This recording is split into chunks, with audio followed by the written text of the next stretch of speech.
मसलपुर दख'र दुलाराय बर' फरायसा आफाद आरो रबि बर' वेलफेयार ससाइटिनि बानजायनायाव 25थि बोसोरारि डक्टर रबि बर' बिथांनि मुंख्लं सान फालिदों। बाक्सा जिल्लानि सिङाव थानाय बाथौफुरियाव सानसेनि मेहेरगोनां हाबाफारिजों मसलपुर दख'र दुलाराय बर' फरायसा आफाद आरो रबि बर' वेलफेयार ससाइटि जथायै बानजायनायाव 25थि बोसोरारि डक्टर रबि बर' बिथांनि मुंख्लं सान फालिदों। बे सान फालिनायावनो दिनै बाथौफुरियाव थानाय डक्टर रबि बर'नि मांखरसालियाव बिथांखौ गोसोखांनानै दुखु फोरमायनाय बादियै बिबार बावनाय जादों। बिबारखौनो बावजेनदोंमोन बिथांनि अनजालि बिसि रानि जयामनि बर'आ। लोगोसे फरायसुला फरायसुलि समाज सिबियारि थुनलाइगिरि बिथांमोनाबो बिबारखौ बिथांनि मांखरसालियाव बावनाय जायो।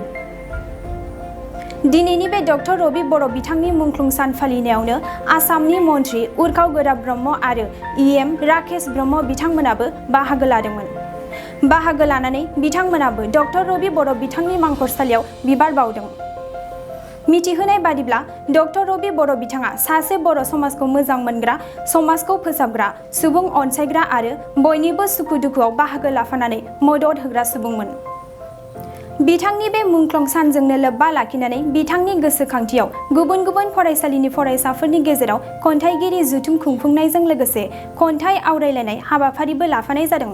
दिनै डक्टर रबि बर'नि जे 25थि थैनाय सान रुंसारि जानाय सानखौ फालिदों बाव फैनो मोननानै आं गावखौनो गाव खोब खाफाल गोनां होननानै साननो हादों आरो न'खरनि मानसिफोरजों लोगोसे ओनसोलनि रायजो राजाजों बिथांनि मुंख्लं खाम्फायाव बिबार बावनानै बिथांखौ एसे सिबिनो मोननायनि खाबुखौ आं दिनै मोनदों। लोगोसेयैनो डक्टर रबि बर'नि जि थैलांनाय जि जाथायखौ मोनसे सिम्पलि मोनसे थैनाय जाथाय हिसाबै दोनालासिनो इयुननि थाखाय इयुन जोलैखौ दालांनायनि बेलायाव मोनसे मिनिंफुल मोनसे हाबाफारिनि गेजेरजों लांनायनि दिनै मोनसे आफाद दङ। बिथांमोना खन्थाइगिरि जुथुमनायनि हाबाफारि लादों। बेनि गेजेरजों उन्दै उन्दै गथ'फोरनि गेजेराव थुनलाइ सिबिनायनि फारसे मोनसे गोसो जाखांनाय फैगोन, गोसोआव मोनसे थुनलाइ सिबिनायनि गोसो फैगोन आरो बे उन्दै उन्दै मानसिफोरखौ दानिफ्रायनो क्रिएटिभ जि मोनसे हाबाफारिजों जे फोनांलांदों।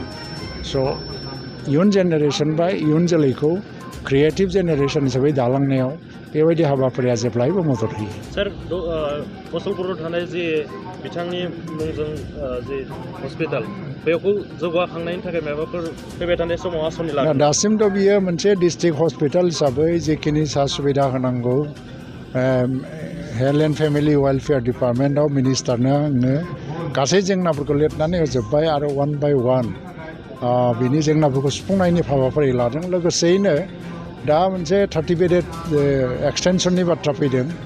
बेयाव एसे CSR फान्ड हिसाबै बिनि मोनसे हाबाफारि लाबाय थादों आरो बेजों लोगोसेयैनो स्टाफनि क्वार्टारफोरखौबो लुफाजोबनाय जागोन CSR फान्ड हिसाबै।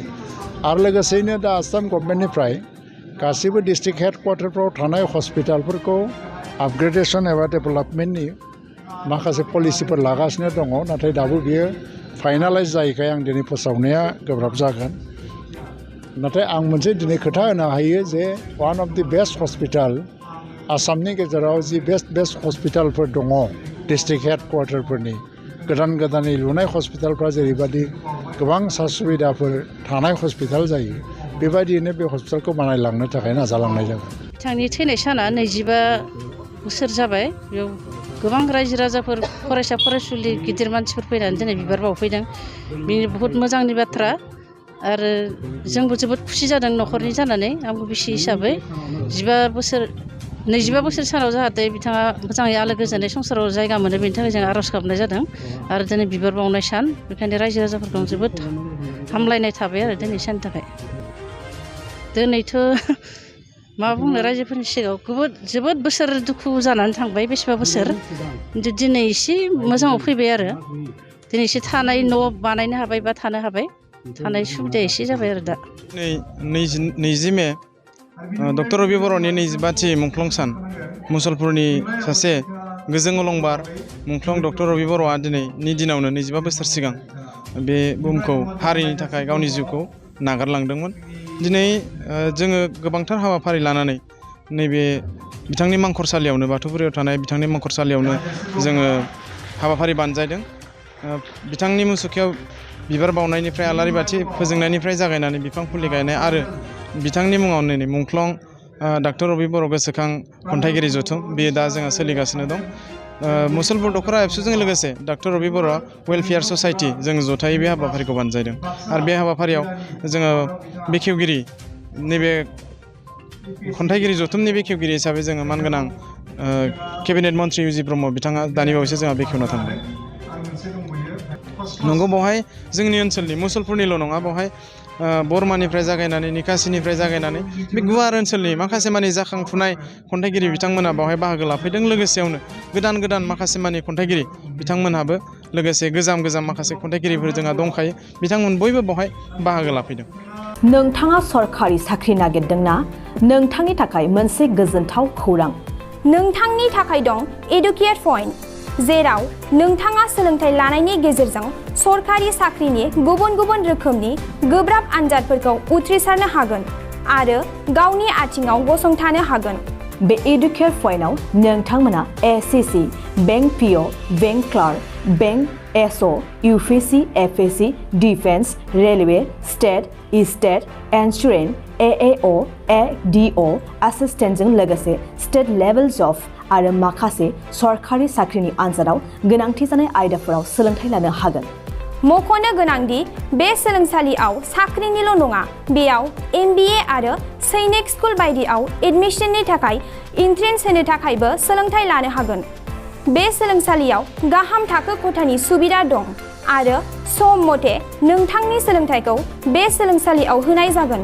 बेखौबो मिथिनांगोन दि बे एडुकेट पइन्टआव सोलोंथाइ लानानै बावैसो 2021-22 इं मायथाइनि एसएससि जिडिनि आनजादाव गासै 11 सा सोलोंसाफोरा उथ्रिसारनो हादों।